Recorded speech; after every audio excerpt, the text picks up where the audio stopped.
Thanks for watching. Don't forget to like, comment, share and subscribe to Mufti Tariq Masood, famous scholar. Free फोकट के चल रहे होते हैं खाते, फ्री फोकट के खाते होंगे, उसमें यही होगा। 7वीं सदी हिजरी तक ना उलमाए किराम का फतवा ये था कि अजान और इमामत पे तनख्वाह लेना जायज़ नहीं है। फ़िक़्ह हनफी में यही फतवा चलता रहा है। इमाम शाफ़ी के यहाँ ये इजाज़त थी कि आप इमामत की तनख्वाह भी ले सकते हैं और अजान की, बोलो ना यार, तनख्वाह भी ले सकते हैं। लेकिन फ़िक़्ह हनफी में था कि इमामत, अजान, कुरान की तदरीस, मज़हब की तदरीस, उस पर तनख्वाह लेना जायज़ नहीं है। अभी भी आवाज़ सही नहीं हो रही, फ्री फोकट में है ना। उलमा ने जब देखा कि लोगों के हालात बदल रहे हैं, वो दीन का जज्बा नहीं रहा लोगों में, तो फ़िक़्ह हनफी ही के उलमा ने यहाँ इमाम अबू हनीफ़ा के कौल को छोड़ा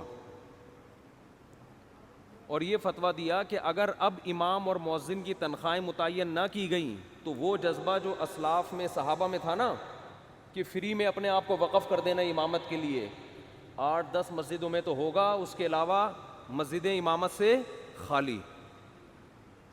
तो दीन को बचाने के लिए फ़तवा दिया कि भाई इमाम की भी तनख्वाह हो, मुअज़्ज़िन की भी तनख्वाह हो, मदरसे में पढ़ाने वाले उस्ताद की भी तनख्वाह हो। तो ये इदारे चलते रहेंगे वरना बर्बाद हो जाएंगे।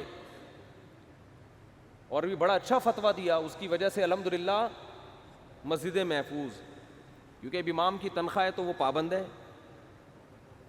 तनख्वाह ना होती तो 2-4 तो पाबंदी करते, उसके बाद सब कहते हैं यार हमारा पेट है, हमारे बीवी बच्चे हैं, हम क्या हदियों पे पलेंगे क्या, वो जाके कमाना शुरू कर देते। तो ये मैं कामयाबी का एक उसूल आपको बता रहा हूँ, ये समझें, ये कोई सिर्फ खबरें नहीं दे रहा आपको मैं।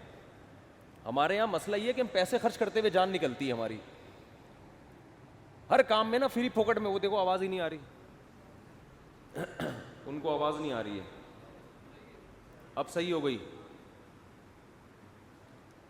तो हम ना हर काम में चाहते हैं कि पैसे बचाएं और फ्री में काम हो, उसका फिर यही हशर होता है। जब दीन का काम नहीं हो रहा, इमामत, मुअज़्ज़िन, इमाम हरमैन की भी तनख्वाहें हैं, पूरी दुनिया में अब इमाम का वजीफ़ा होता है, फिर आप उसको फोर्स कर सकते हैं, भाई आप वजीफ़ा ले रहे हो, आप टाइम पे नमाज क्यों नहीं पढ़ा रहे।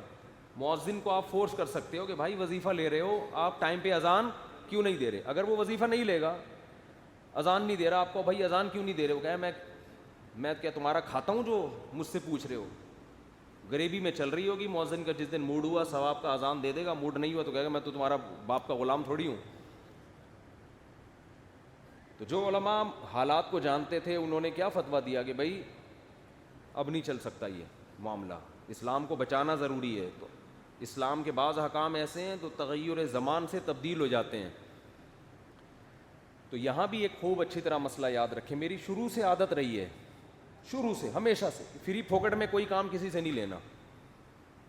जो खुद से कर रहा है तो ठीक है, नहीं तो जब हम रखेंगे तो पैसे दे के रखेंगे, वरना नहीं, या वरना फिर रखो ही नहीं, फिर ऐसे ही चलो।